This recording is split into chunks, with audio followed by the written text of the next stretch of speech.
Laura.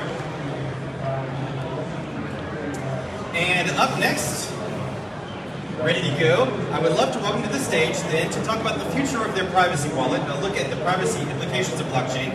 Please welcome to the stage Eric Yang, CEO of MaskEX. Woo! Here we are.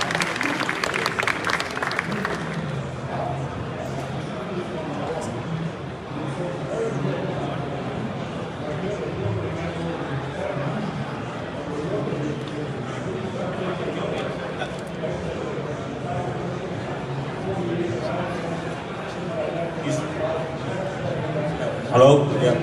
Good morning, everyone. My name is Eric, the CEO of MaskEX.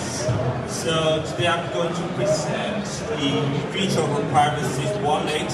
You probably, I know there are many experts here.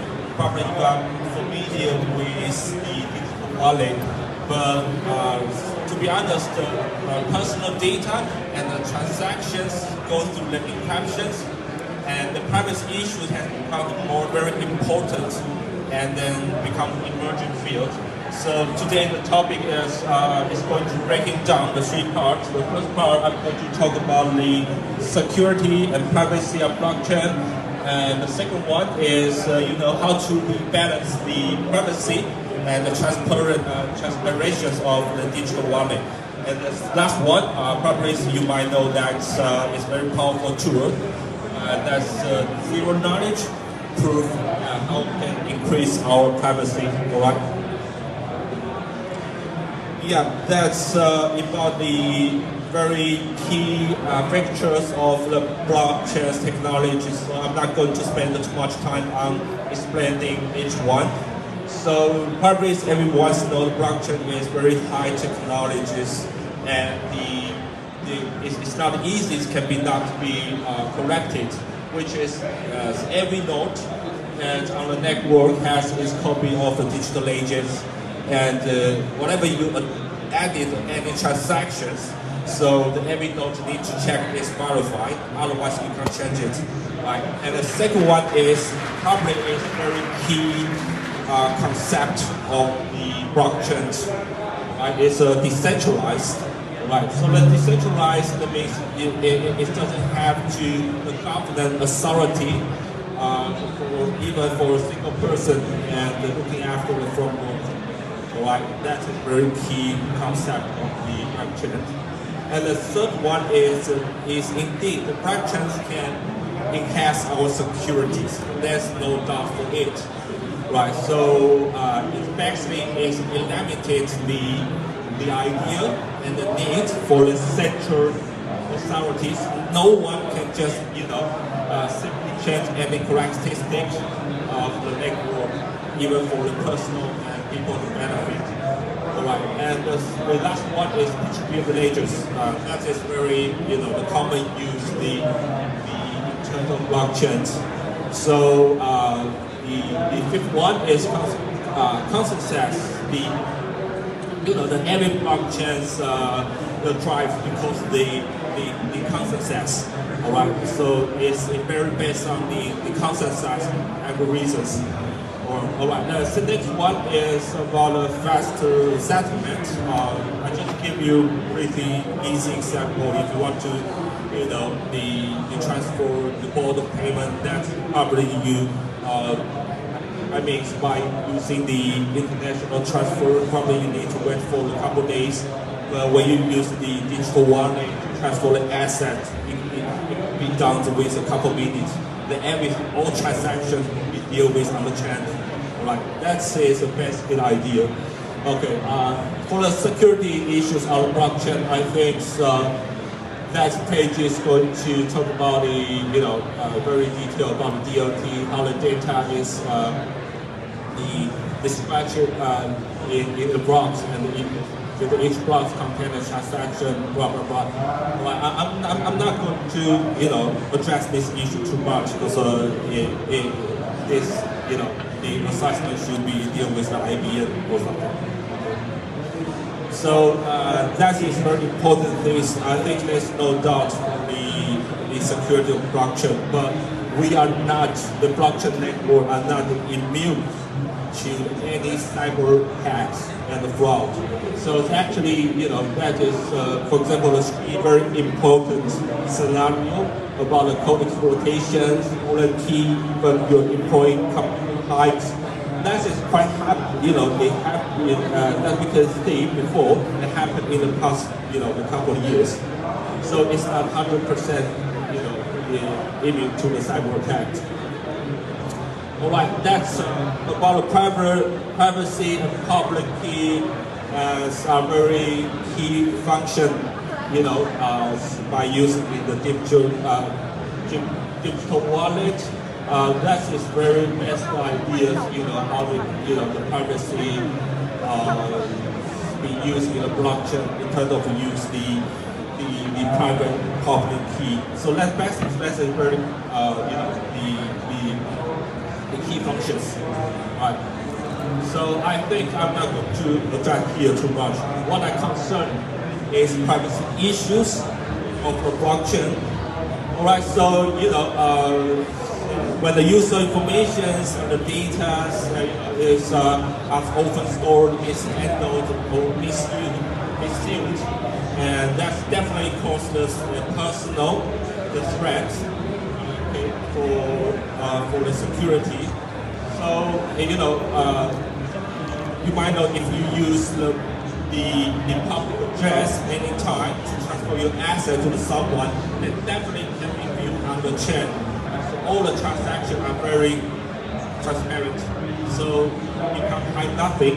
So under the environment, with the KYC policy and plus the blockchain network, my question is, do we have really policy the privacy in terms of the digital wallet? Perhaps not. So probably someone will ask if there's nothing behind it, why you worry about it? Well, personally, I think the property of privacy protection is more prevalent than most people give it to credit.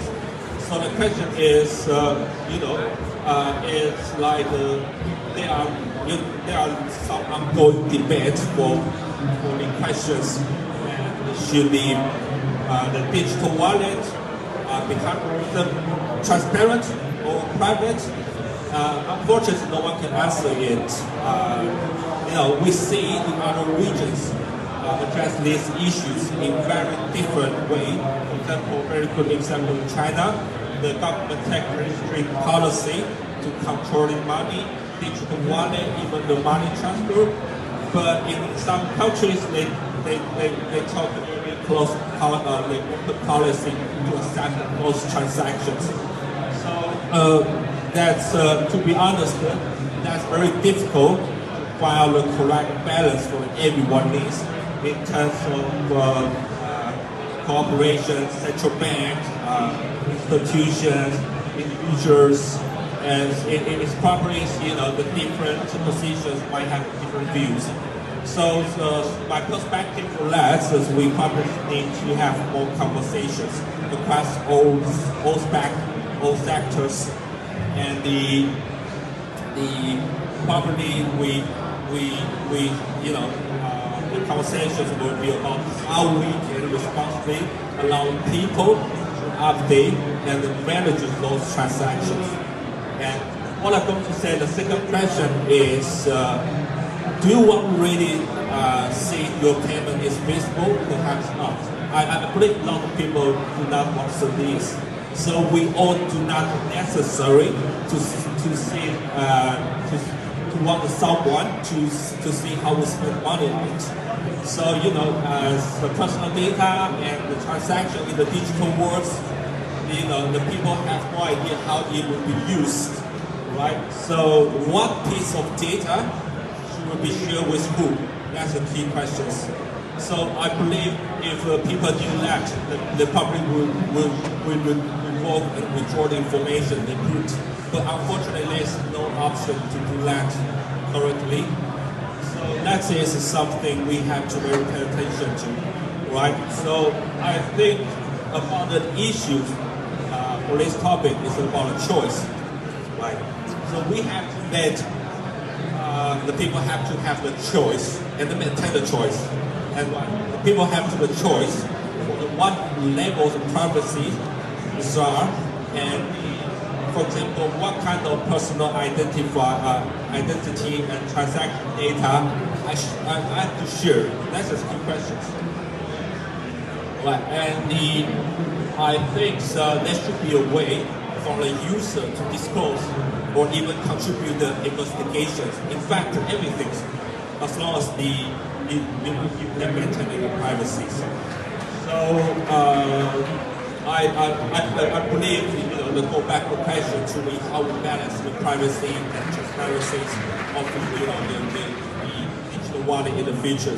But personally, I believe the zero knowledge proof is a very powerful tool that can change how the privacy is implemented, not only for public blockchain but also the private network.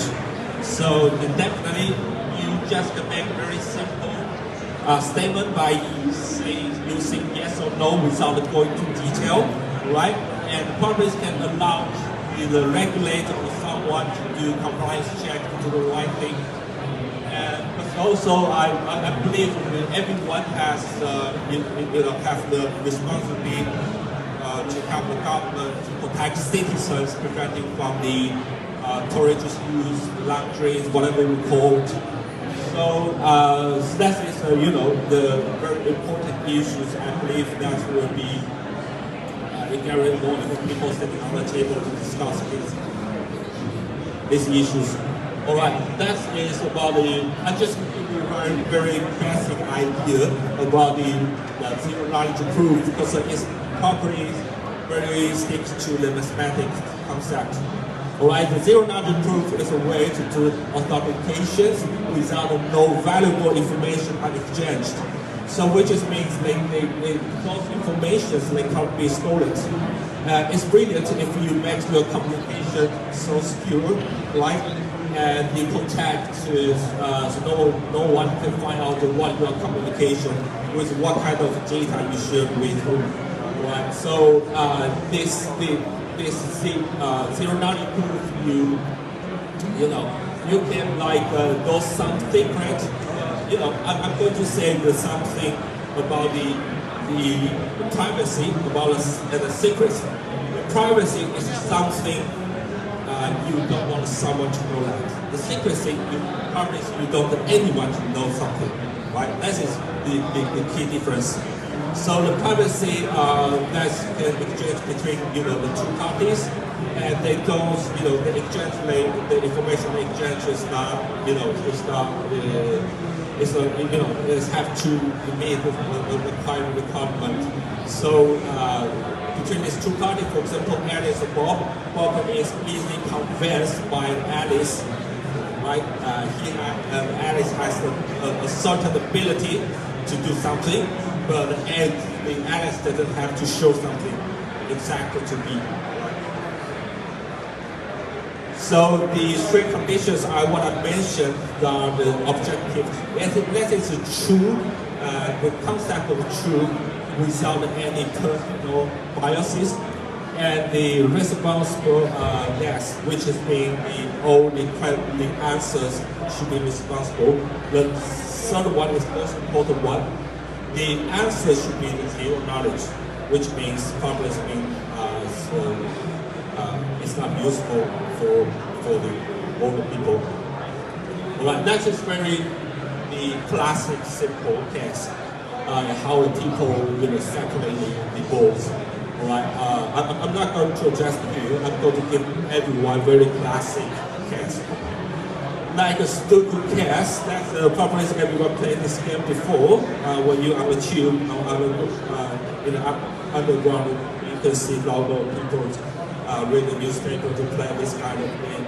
So it's like says we assume that A and B is proven, B is a verifier.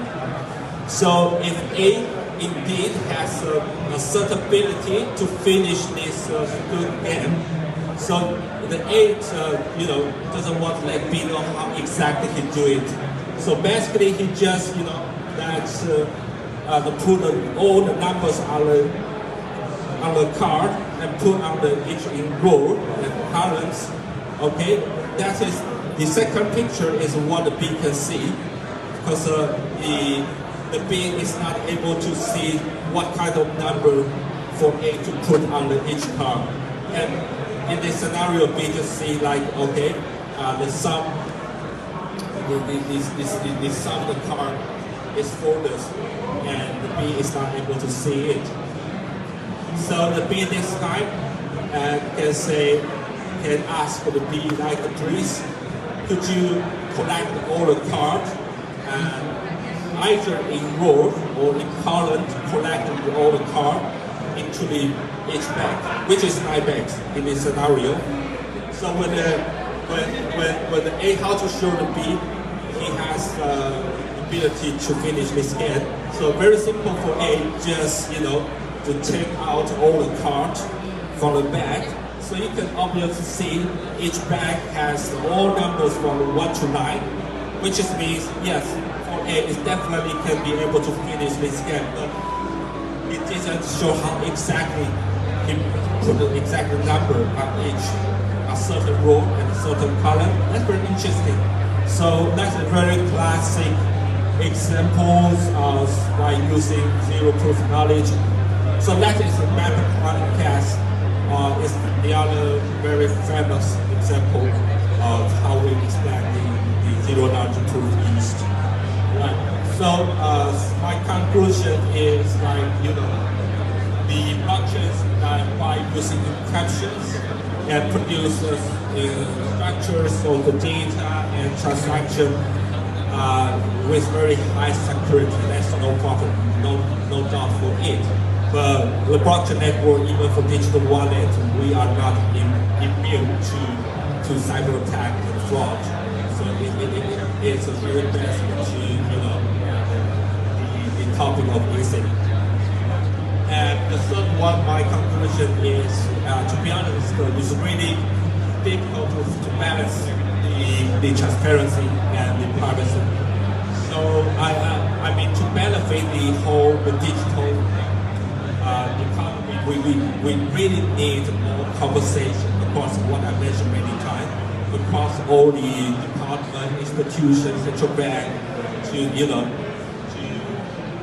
to discuss this whole issue and decide what levels of privacy we need exactly.